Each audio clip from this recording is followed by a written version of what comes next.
Kasus tindak pidana di Kabupaten Oku Timur saat ini menurun. Di Oku Timur sendiri yang tinggi yakni kasus narkoba, dan berbagai pelaku bukan hanya dari warga Oku Timur karena wilayah Oku Timur ini menjadi daerah perlintasan. Ada beberapa pelaku yang sengaja datang untuk melakukan kejahatan di kabupaten ini.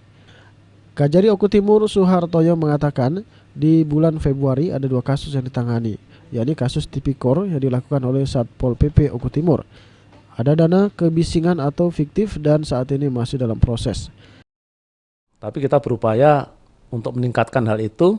Kenyataannya 2017 ini untuk pelaku-pelaku kejahatan di Oku Timur itu cenderung menurun.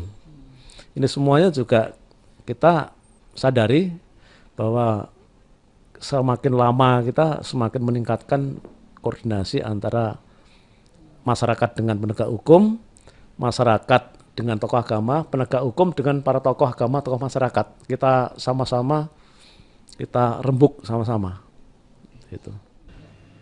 Jadmiko, PAL TV.